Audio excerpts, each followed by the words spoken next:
To me, it's simple. If you can't support banning weapons of war on American streets, you're not on the side of police. Years ago, with your help, I led and won the fight to ban assault weapons and high-capacity magazines in this country. I'm determined to do it again. On the ballot this year will be whether or not this nation bans assault weapons. I believe that we should protect you. And I'll keep saying it. When it comes to public safety, the answer isn't to defund the police. The answer is to fund the police. More than 15,000 officers are attending that annual conference in Orlando this week, where this year's theme is driving change, redefining law enforcement and public safety across America. And joining us now, the president of the National Organization of Black Law Enforcement Executives, Captain Frederick Thomas, and the organization's incoming president, Chief Brenda Goss Andrews. Thanks to you both for being here. Captain Thomas, let's start with you and this possibility of an assault weapons ban. It certainly faces an uncertain future in the Senate, but a key step if the House were to pass it. Does your organization support it, and why? Yes, sir. Our organization does support it because assault weapons are it's a pandemic that's going on now, sir. I'm saying it needs to stop. Especially me, I'm a 26-year veteran of the United States Army, served twice in combat. Those type of weapons don't have no place in the streets, in the cities, and in these communities, nowhere throughout the nation.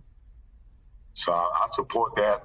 I'm pretty sure all my noble members do, but I'm saying we got different classes going on this week, talking about assault weapons, mass shootings, things that's going on around America today. Captain Thomas, Al Sharpton, one of the things that I think a lot of Americans don't understand is black law enforcement officers and for that matter, others of color, on the ground, face every day some violent crime, and many that want to question them for being police officers when we fought to get them in the office. So a lot of you are change agents on the inside, and I think Noble has been at the forefront of that.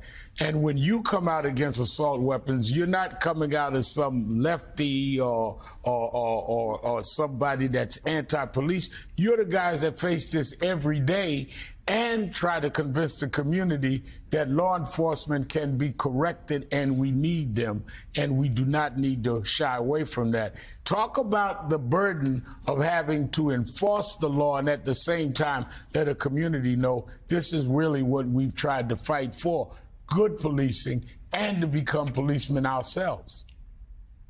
Yes, sir. When Noble was founded in 1976, this is one of the things that 60 law enforcement officers gathered in Washington, D.C. for a 3-day symposium to discuss the gun violence in the urban communities and the economic status of the communities that they serve. They came together and talked about this. Black law enforcement are needed. We are the community, and we need to start bringing more people to the ranks of law enforcement. We continue to talk about things that's going on as far as the weapons and stuff, but it's a bigger problem than just weapons, sir. The communities need the resources to train all the community, not just law enforcement. All the community need to be trained. The funds need to be there. So when this organization came together, that's one of the main purpose of law enforcement getting together in 1976 to discuss these things. That's why it's so important that our conference, the 6-day conference, them the things we're talking about today. We got chief law enforcement executives all over the nation here, the center here in Orlando, and that's what we're here to discuss today, sir. That's what is needed. Chief Andrews, Elise Jordan here. It's such a big conference with so many participants from so many walks of life all around the country. What is the mood among the men and women who are at the conference about the challenges in their communities that they are facing with protecting the public? Well, one of the moods is optimism. Because of the pandemic, we've not been together for a couple of years. So naturally, we're glad to see each other.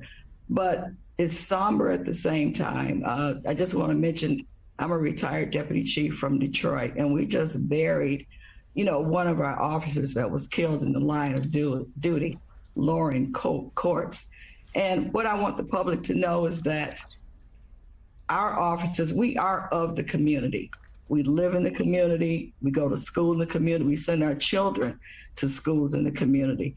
And we're faced a lot of times with the same challenges in dealing with police as citizens are. So we're working through that.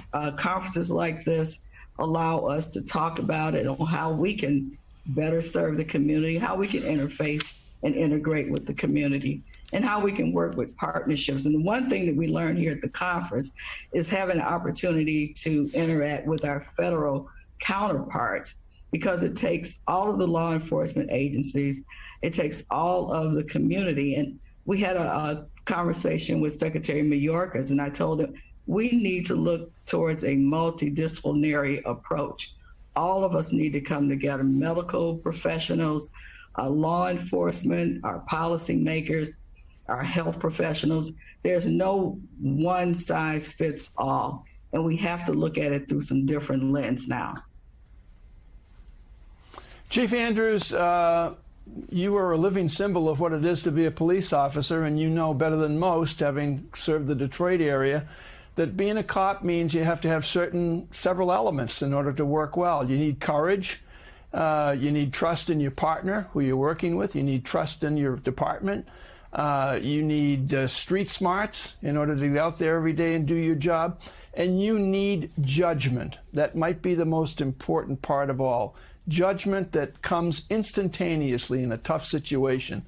So my question to you isn't about the day-to-day judgment of cops. My question to you is, how can so many police officers, human beings, who have street smarts and have courage, how could their judgment be so skewed as to trust this con man, Donald Trump? Well, I really don't want to speculate on that. I can't speak for other officers and what their thoughts, might be. Of course, being an officer takes critical thinking skills, and some, have critical thinking skills that may be a little bit more or less than others, but I certainly wouldn't want to speculate on that. All right, we will leave it there. Captain Frederick Thomas, the current president of Noble, and Chief Brenda Goss Andrews, the incoming president as of tomorrow. Congrats to you, and thanks to you both for being with us this morning.